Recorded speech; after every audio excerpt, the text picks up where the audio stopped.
Hello दोस्तों, मैं Bharat Sharma dark night channel पर आप सभी का स्वागत करता हूं। आज की कहानी उत्तर प्रदेश में रहने वाले विनय कुशवाहा जी ने हमें भेजी है। मैं ये कहानी आपको उन्हीं की जुबानी बताने वाला हूं। मेरा नाम विनय है। ये भूतिया घटना मेरी बुआ के साथ हुई थी। ये कहानी मुझे मेरी दादी ने सुनाई थी। वैसे तो दोस्तों, मेरे घर में बुआ के साथ हुई ये भूतिया घटना की बातें अक्सर होती रहती है, क्योंकि वो मंजर काफी भयानक था। मैं सीधे कहानी के पॉइंट्स पर आता हूँ। मेरी बुआ का नाम सुशीला है और ये बात 1986 के आसपास की होगी, जहाँ तक कि मैं सोचता हूँ। उस वक्त मेरी बुआ की शादी को हुए शायद 1 साल ही हुआ होगा। जब यह घटना हुई तब वो 3-4 महीने के प्रेग्नेंट भी थी। एक दिन उनके ससुराल वाले गांव से 10-12 किमी दूर कस्बे में एक मेला लगा हुआ था। मेरी बुआ सुबह से ही फूफा जी और बाकी घर वालों से मेला दिखाने की जिद कर रही थी। वो काफी चंचल हुआ करती थी। जब कोई भी उनको मेला दिखाने नहीं गया तो वो बिना बताए अपनी ननद को साथ लेकर, जो कि अभी 14-15 साल की थी, मेला देखने चली गई।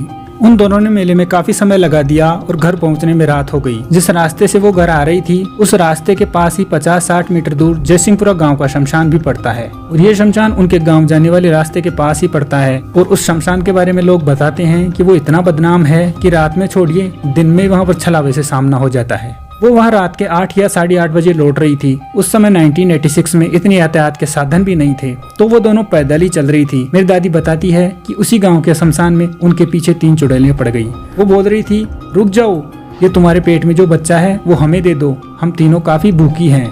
ये सुनने के बाद मेरी बुआ और ननद काफी घबरा गई। वो तेज तेज चलने लगी। वो तीनों चुड़ैलें भी उनका पीछा कर रही थी। तभी अचानक मेरी बुआ ने एक जोर की किलकारी मारी और वहीं गिर पड़ी। जैसा कि मैंने बताया कि उस समय उनकी ननद काफी छोटी थी। वो उनको उठाने की कोशिश कर रही थी, मगर सुशीला बुआ उठने के बजाय कुछ बड़बड़ाने लगी और उनकी आंखें भी फिर चुकी थी। अब वो तीनों चुड़ैलें भी उनकी ननद को नहीं दिखाई दे रही थी। ये सब होने के बाद उनकी ननद जोर जोर से रोने लगी और मदद मांगने के लिए चिल्लाने लगी। तब उनके आसपास न तो कोई गाँव था और न ही ढाणी। उनका गाँव भी वहाँ से लगभग 3 किलोमीटर दूर पड़ता है। तो वो दौड़ती हुई अपने घर गई और सारी बात बताई कि पता नहीं भाभी को क्या हो गया है। तो सुशीला बुआ के ससुर और फूफा जी बैलगाड़ी से उन्हें लेने आ गए। वो जब आकर देखे तो वो बेहोश पड़ी थी। उन दोनों ने उन्हें खूब डांटा, मगर सुशीला बुआ तो पजेस्ट हो चुकी थी। वो तीनों चुड़ैलें उनमें प्रवेश कर चुकी थी। उसके बाद बुआ को उनके ससुराल वालों ने 3 दिन हॉस्पिटल में रखा, मगर उनकी हालत में कोई सुधार नहीं हुआ।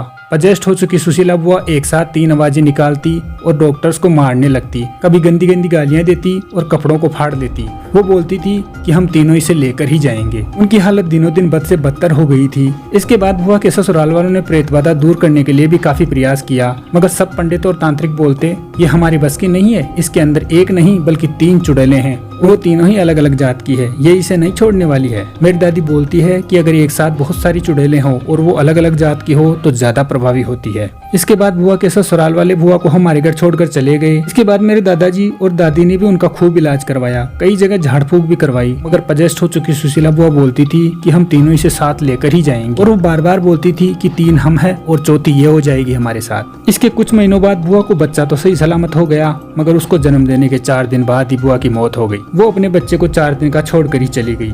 इसके बाद बुआ के ससुराल वालों ने पीछे मुड़कर भी नहीं देखा। वे बोलते थे कि तुमने ऐसे ही संस्कार दिए हैं इसको, इसीलिए वो उस दिन मेला देखने गई थी और अपना ये हाल कर लिया और अपनी बला को अब तुम खुद ही भुगतो। यही नहीं, उन्होंने अपने बच्चे को भी स्वीकार नहीं किया। मेरी बुआ की डेथ 1988 में हुई थी। उनके बच्चे का नाम मेरे दादा दादी ने दिनेश रखा था। बुआ की मौत के बाद दादाजी एक पंडित को घर लाए ताकि वो तीनों चुड़ैलें, जो कि मेरी बुआ को खा गई, अब हमारे फैमिली के किसी सदस्य को भी नुकसान पहुंचा सकती है। मगर कुछ देर ध्यान लगाने के बाद पंडित जी बोले, नहीं रामेश्वर, तेरी बेटी भोली जरूर है मगर दोगली नहीं है भाई। तुम सबको बचाने के लिए वह अपनी मौत के बाद उन तीनों को लेकर ही हम लोग चली गई है और निश्चिंत रहो, वो अब कभी नहीं आएगी। सुशीला बुआ के बेटे दिनेश को मेरे दादा दादी ने काफी मुश्किलें झेलकर पाल तो लिया था, लेकिन आखिर जमीन जायदाद तो संतान को बाप से ही मिलती है। इसके कुछ दिनों बाद ही फूफा जी ने दूसरी शादी कर ली और उनके 2 बेटे और 1 बेटी है, मगर दिनेश भैया को उन्होंने प्रॉपर्टी में से कुछ भी नहीं दिया। दिनेश भैया की एज आज 35 साल है और वे अब भी कुंवारे हैं और दर दर की ठोकने खाने को मजबूर भी।